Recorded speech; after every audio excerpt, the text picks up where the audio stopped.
அதே மாதிரி ஆக்சிடென்ட்ல இறந்துட்டாரு. உன்னை கன்வின்ஸ் பண்றதுக்காக நான் இந்த கதையெல்லாம் சொல்ல.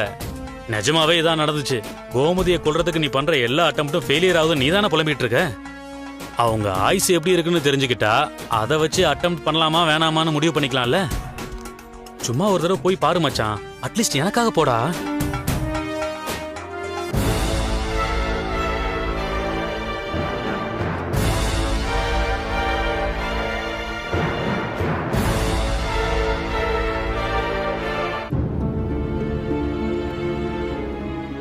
அண்ணே, என்ன அண்ணே அண்ணி நீங்களும் இந்த பக்கம் வந்திருக்கீங்க? உன்னை பார்க்கலாம் தாம்மா வந்தோம். வீட்டுக்குள்ள வர வேண்டியதானே? அங்கதாம்மா போயிருந்தோம். நீ மார்க்கெட் போயிருந்ததா சித்ரா சொன்னா. அதான் பார்த்து பேசிட்டு போலான்னு வந்தோம். வீடு இருக்கும்போது எதுக்கு என்ன ரோட்ல நின்னு பேசணும்? வாங்க உள்ள போலாம். இருக்கட்டும்மா. வீட்டுல வித்யா இருக்கா. அன்னிக்கே கல்யாணத்தை பத்தி பேசும்போது அவ கோவப்பட்டா. அவ முன்னாடி ஃப்ரீயா பேச முடியாதுல்ல.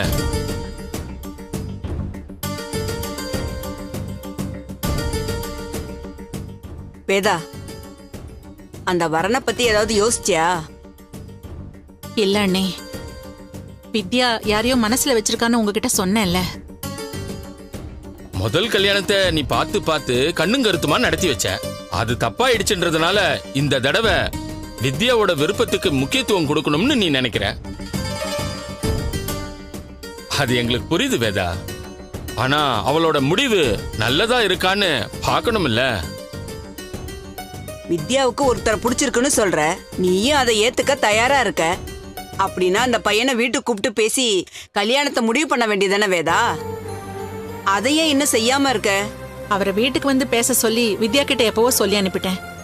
அவர் தான் இன்னும் வராம இருக்காரு. அவர் ஏன் வரலன்னு வித்யா கிட்ட கேட்டியாமா? கேட்டேன்னா அதுக்கு அவ சரியா பதில் சொல்ல மாட்டேங்கிறா. என்னம்மா நீ? அவங்க குடும்பத்தை பத்தி எதுவுமே தெரியாதுங்கிற. அவரும் உங்ககிட்ட வந்து பேசலங்கிற. அதுக்கான பதிலும் உனக்கு கிடைக்கல. அப்படின்னா ஏதோ பிரச்சனை இருக்குன்னு தானே அர்த்தம். அப்போ எந்த நம்பிக்கையில இது சரியா வரும்னு நினைக்கிற? நான் வித்யா கிட்ட இத பத்தி பேசிருக்கேன் அண்ணே. சீக்கிரமே அவரை வீட்டுக்கு கூட்டிட்டு வரேன்னு அவ சொல்லிருக்கா. என் மனசுக்கு இது நல்லதா படல வேதா. வித்யாவோட விருப்பம் முக்கியம்தான். அதுக்காக அவ இழுத்த இழுப்புக்கெல்லாம் போகணும்னு அவசியமே இல்ல வேதா. ஆமா வேதா, வித்யாவுக்கு வாழ்க்கையில என்ன அனுபவம் இருக்கு? பெரியவங்க நாம தான் 4 விஷயத்தை யோசிச்சு ஒரு சரியான முடிவு எடுக்கணும். ஆனா அவ வாழ்க்கையில திரும்பவும் தப்பு நடக்க கூடாதுங்கிற பயத்திலேயே நீ திரும்பவும் தப்பு பண்ணிடுறியோன்னு எங்களுக்கு பயமா இருக்கு. வித்யா மேல எங்களுக்கும் அக்கறையும் பாசமும் இருக்கு வேதா.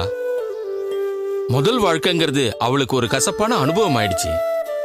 அத மொத்தமா மறக்கிற மாதிரி ஒரு நல்ல வாழ்க்கை அமையணும்னு நாங்க ஆசைப்படுறோம் வேதா.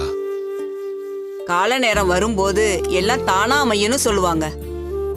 நாங்க வித்யாவை பத்தி கவலைப்பட்டப்பதான் ஆதவன் அவன் விருப்பத்தை சொன்னான். சொல்லி வச்ச மாதிரி எல்லாம் நல்லா நடக்குதுன்னு எங்களுக்கு சந்தோஷம் ஆயிடுச்சு.